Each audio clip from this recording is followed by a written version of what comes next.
పవన్ కళ్యాణ్ గారు మాట్లాడింది స్పష్టమైన విషయం. అదేమిటంటే సినిమా పరిశ్రమకి సహకరిస్తున్నప్పుడు మీరు వచ్చి కలిస్తే మీ సమస్యలు ఏమన్నా ఉంటే పరిష్కరించడానికి మేము సిద్ధంగా ఉన్నాం. అదే ఈ సంవత్సరం పొడుగునా మేము చేస్తా ఉన్నటువంటి అంశం అనేటువంటిది చెప్పారు. కలవాల్సిన అవసరం ఉందనేటువంటి మాట చెప్పారు. మేము చెప్పడం ఏంటి, ఇవాళ సినిమా ఇండస్ట్రీలో సుప్రసిద్ధ నిర్మాత అరవింద్ గారు కానీ ఇతరత్ర నిర్మాతలు కానీ వారు కూడా చెప్తున్న మాట ఏంటంటే, మీరు విన్నారు కదా, వారు చెప్పింది కూడా కలవాలి, కలవాల్సి ఉంది, ఎందుకు కలవలేదు మాకు అర్థం కావట్లేదు. అది కలవకపోవటం అనేది ఇక వారి విజ్ఞతకు వదిలేసాం, అదే చెప్తున్నాం.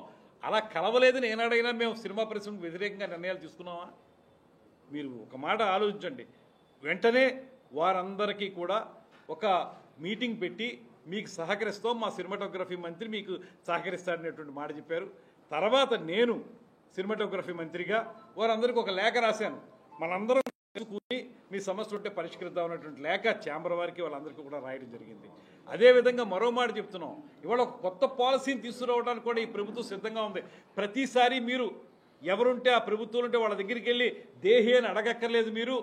మీకు ఒక పాలసీ తీసుకొస్తాం, దాని ప్రకారం ఏ సినిమాకి ఎంత పెంచాలి, లేకపోతే సినిమా రంగానికి ఏ రకమైన సహకారం అందించాలి, ఎగ్జిబిటర్స్ని కానీ డిస్ట్రిబ్యూటర్స్ని కానీ, నిజమే ఎగ్జిబిటర్స్కి వాళ్ళ ఇబ్బంది ఉంది, వాళ్ళకి సింగిల్ థియేటర్స్ ఉన్నటువంటి వాళ్ళందరికీ కూడా ఇబ్బంది ఉంది, నో డౌట్. అందులో మల్టీప్లెక్స్ వాళ్ళకి ఏమైనా ఉపయోగం ఉందేమో, కానీ సింగిల్ థియేటర్స్ ఉన్న వాళ్ళకి కష్టం ఉంది. ఇలాంటివన్నీ మనం పరిష్కరించుకోవడానికి ఒక పాలసీ తీసుకురావడానికి మేము సిద్ధంగా ఉన్నాం అనేటువంటి మాట చెప్తూ ఉన్నాం. మేము త్వరలో వారందరితో కూర్చుని మాట్లాడడానికి కూడా సిద్ధంగా ఉన్నాం. ఈ సందర్భంలో మా ఉప ముఖ్యమంత్రి గారు హీరోగా నటించినటువంటి హరిహర వీరమల్లు సినిమా విడుదల సందర్భంగానే బంద్ అనేటువంటి అంశం ఎందుకు తెర మీదకి వచ్చింది? సరే, ఇవాళ మీరు చెప్తూ ఉన్నారు బంద్ లేదని.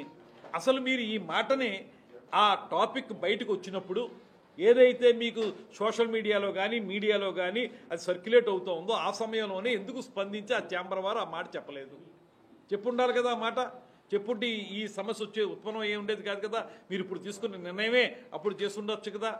నేను మాట్లాడేది ఏంటంటే, ఇవాళ ఇంత మంచి వాతావరణం ఉన్నప్పుడు మాకు ఎవరితో సంబంధం లేదనేటువంటి మాట మాట్లాడుతున్నటువంటి దామోదర్ ప్రసాద్ గారి మాటలను కానీ, దీని ద్వారా రాజకీయ లబ్ధి పొందాలనుకుంటున్నటువంటి ఒక మంత్రి వైఎస్ఆర్సీపీ వ్యక్తి గురించి కానీ నేను చెప్పేది ఒకటే, మీరు వాస్తవాలను గ్రహించి ముందుకు రండి.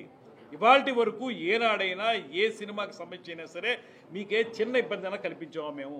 లేకపోతే మీరే అడుగుతున్నట్లుగా మీ మీడియా వారు అడుగుతున్నారు, వాళ్ళు రాలేదనేటువంటి ఉద్దేశంతో ఏనాడైనా మీకు అన్యాయం చేసామా? ఎప్పుడైనా సరే మీ సినిమాకి సంబంధించి విడివిడిగా మీరు వచ్చినా కూడా మీకు సహకరించాం, మీ ప్రైస్ హైక్ కావాలంటే చేసి పెట్టాం, షూటింగ్లకు అనుమతులు ఏర్పాటు చేసాం, ఎక్కడ కూడా మీరు రాలేదనేటువంటి మాట మేము పెట్టుకోలేదే. దీన్ని గ్రహించమని చెప్పి కోరుతా ఉన్నాం. అందరూ కలిసికట్టుగా మీరు రండి, ఎగ్జిబిటర్స్ కానీ డిస్ట్రిబ్యూటర్స్ కానీ నిర్మాతలు కానీ అందరూ కలిసి వస్తే ఈ ప్రభుత్వం సంపూర్ణంగా సహకరించడానికి ఎల్లవేళ సిద్ధంగా ఉంది.